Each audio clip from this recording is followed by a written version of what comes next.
الأهلي يتعادل سلبيا مع مازيمبي على أرضه ووسط جماهيره لتصبح مواجهة الإياب مباراة حياة أو موت. جماهير الأهلي تشيد بمحمد هاني وأكرم توفيق ومصطفى شوبير ومعظم لاعبي الفريق بعد تقديمهم مباراة رجولية وكبيرة أمام مازيمبي رغم إضاعة فرص محققة للتسجيل. الكاف يحمل السلطات المحلية في الكونغو سوء التصوير والبث التلفزيوني لمواجهة الأهلي ومازيمبي بسبب الحجز على معدات البث في المطار وعدم السماح بإدخالها للبلاد. ويهدد مازيمبي بإقامة مبارياته خارج أرضه بسبب سوء التصوير والإخراج الذي تسبب لهم في إحراج كبير. مارسيل كولر يؤكد للاعبي الأهلي بعد مواجهة مازيمبي أن التعادل أمام الفريق الكونغولي بنتيجة 0-0 على أرضه هي نتيجة جيدة، لكنها تضع عليهم مسؤولية كبيرة في لقاء العودة، خصوصا أنه قبل البحث عن الأهداف لابد من عدم استقبال أهداف أيضا في اللقاء، وذلك بسبب قاعدة الهدف بهدفين والتي قد يستفيد منها المنافس. بيرسي تاو يصبح مهدد بالغياب عن ذهاب نهائي دوري أبطال أفريقيا حال حصوله على إنذار جديد في مواجهة العودة أمام مازيمبي. الأهلي يستعيد خدمات مروان عطية في مواجهة الإياب أمام مازيمبي بعد تخلصه من الإصابة.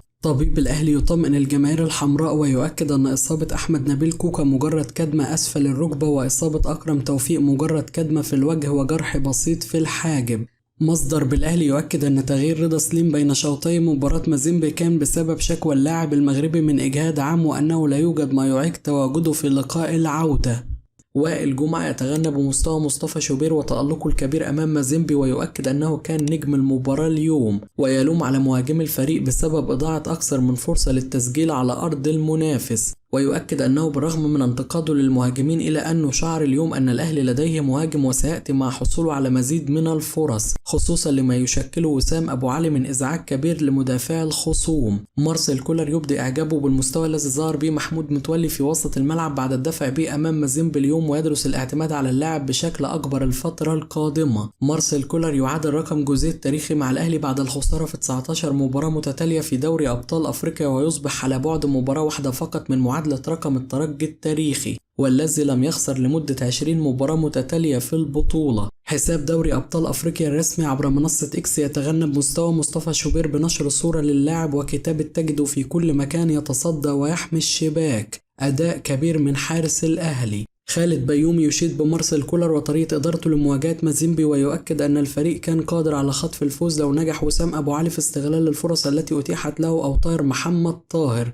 ويؤكد أن نتيجة التعادل السلبي ليست محببة، لكنه يثق أن الأهلي سيستغل حضور جماهيره بجسافة في لقاء العودة لتحقيق انتصار كبير. ظهور وسام أبو علي في أحد مقاطع الفيديو بعد مواجهة مازيمبي مع طبيب الأهلي يقلق الجماهير الحمراء، ومصدر في البعثة يؤكد أنه لا يوجد ما يدعو للقلق وأن اللاعب الفلسطيني سيكون جاهز للمباراة المقبلة بشكل طبيعي.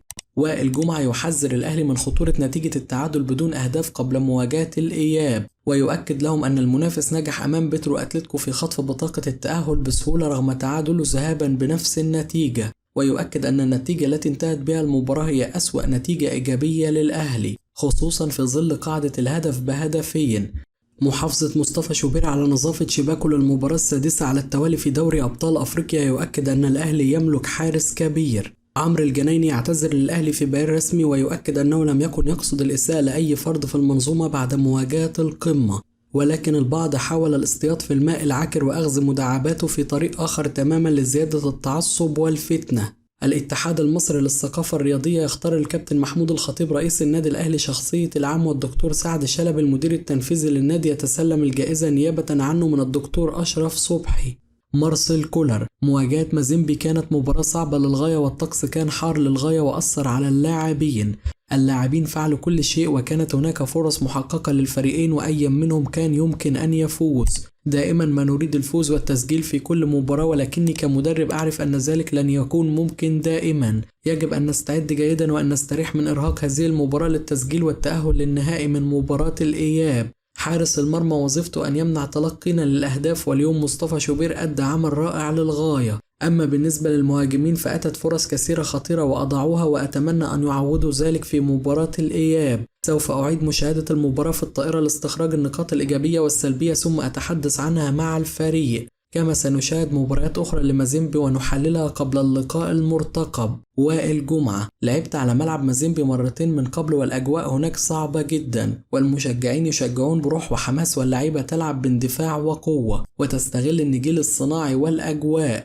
الأهلي لو مكتمل الصفوف كان قادر على فك العقدة وأن ينتصر على مازيمبي على أرضه، لكن الفريق دخل المواجهة وهو يعاني من غيابات مؤثرة. أنتوني موديست سجل 4 أهداف وده رقم قليل جدا على مهاجم الأهلي في ظل كثرة مشاركاته، وهو لاعب لا يليق بالأهلي مطلقا. مهاجم الأهلي المفترض يكون صاحب أكبر عدد من الأهداف في القارة، ومشكلته إنه بيضيع وقت على الفريق. موديست مفيش عنده مرونة، واللاعب الفرنسي جاي شبعان مش جعان أو عنده رغبة، ولو الأهلي صعد لاعب من الناشئين وصبر عليه هيكون أفضل. وسام أبو علي مهاجم قوي ومعجب بطريقة التحاماته وتحركاته، وتحس إن الأهلي أخيرا امتلك رأس حربة، لكن عليه التركيز أكثر من ذلك في إنهاء الفرص. السلام عليكم ورحمة الله وبركاته. أهلا وسهلا بحضراتكم. من وجهة نظرك محمد صالح في حلقة جديدة من نشرة رجل المشجع. قبل ما نبدأ حلقتنا النهارده مصطفى بعد ما تصدر الفيديو وتابع صفحتنا على فيسبوك وقناتنا على يوتيوب عشان يصل رأيكم واشوفكم على خير في حلقة جديدة.